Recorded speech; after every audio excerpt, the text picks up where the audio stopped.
Shalom, shalom, shalom, meus irmãos, a graça e a paz do Senhor Jesus esteja com todos. Estamos falando aqui de Radinha, Minas Gerais, do Centro de Cultura Bíblica Bereshit.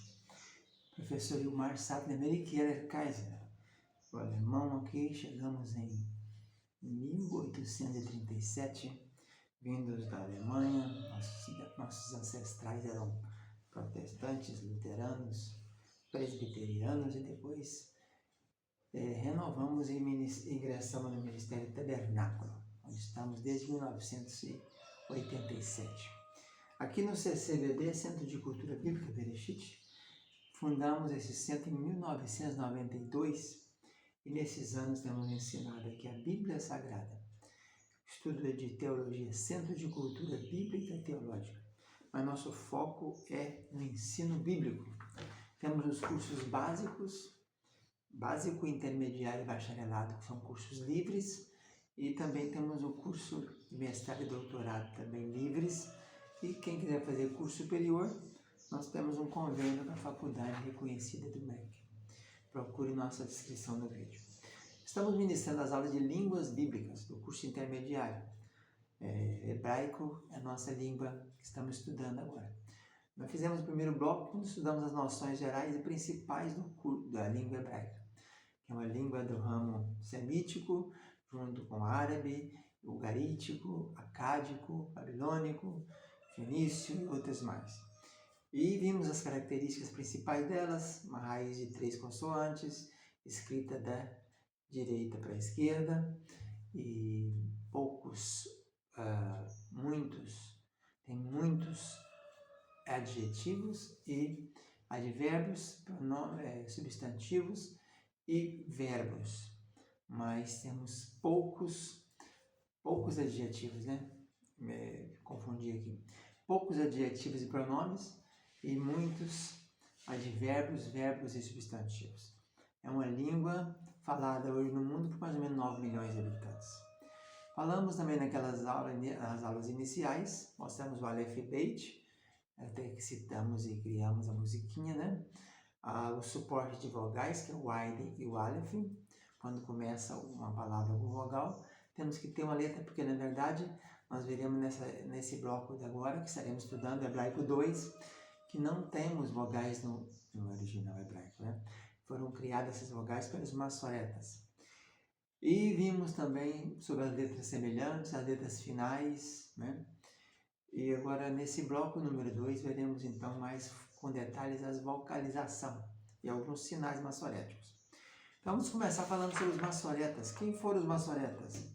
Entre o século VII e o século X, antes de Cristo, não, dessa era, agora era comum, desse tempo nosso, surgiram determinados eruditos, sucessores dos antigos escribas, que se dedicaram a copiar e transmitir o texto da Bíblia hebraica, sendo conhecido como maçoretas, a palavra maçorá, tradição.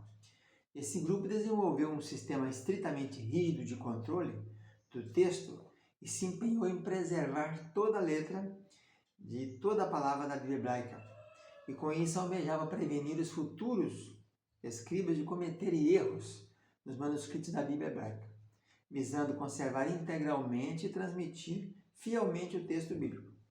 Os estudiosos não estão de acordo quanto à data do início da atividade maçorética.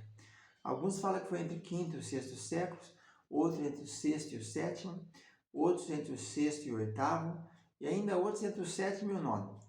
Então, para ficar mais fácil, você fala do VI até o X, né? E eles eram divididos em principais grupos, 2 ramos principais. Tinha os orientais, que ficavam a leste, Jerusalém, e os ocidentais, então, a oeste, né? Então, nós temos 3 sistemas de vocalização e acentuação dessa época. Tem o babilônico, tem o palestinense e tem o tiberiense, que ficava na cidade de Tiberíades, uma cidade fundada nos dias de Jesus em homenagem ao imperador Tibério. Então, eles desenvolveram técnicas e métodos e símbolos para que se pudesse preservar a palavra até então, que era a tradição, né?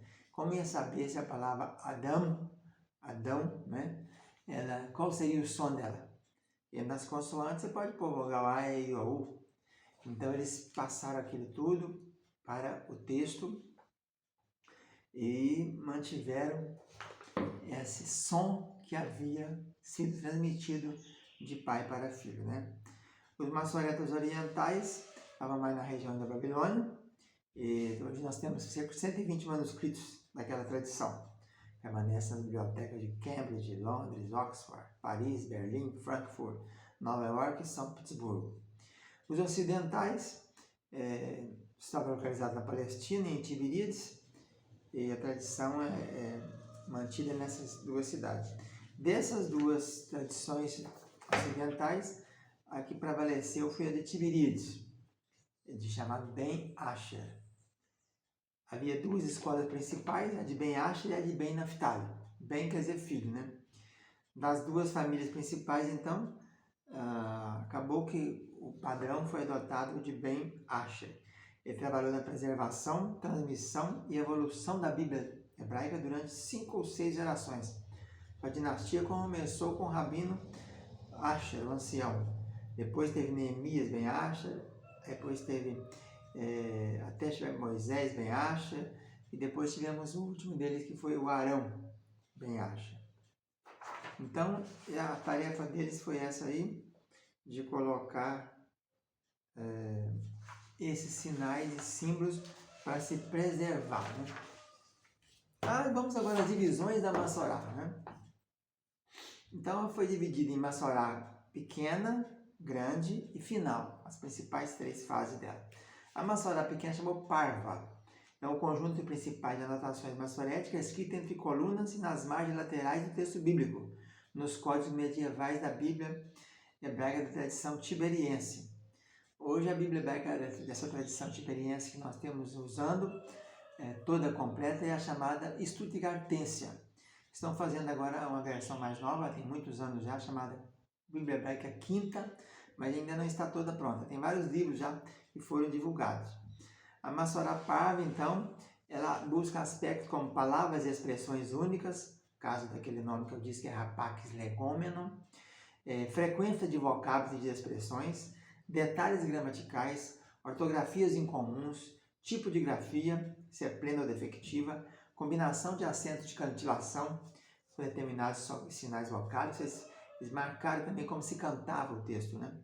Observações sobre a leitura, no caso, se é um cativo ou querer, no caso, se escreve ou se lê, e etc. E tinha também a Massorá Magna, chamada grande, né? Essas palavras parva e magna é do latim, né? A Massorá Magna, enquanto se é escrita nas margens superior e inferior dos folhos dos códigos medievais da Bíblia hebraica de tradição tiberiense. Normalmente ela ocupava de 2 a 3 linhas do texto e às vezes podia ocupar até mesmo 4 linhas, mas muito raramente fazia isso, né?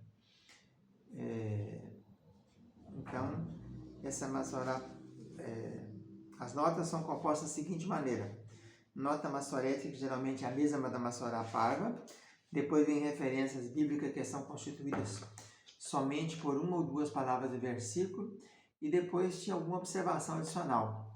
Normalmente a Massorá Magna complementava e especificava as breves informações fornecidas pela outra, pela pequena. A grosso modo, ela funcionava como um tipo de concordância massorética.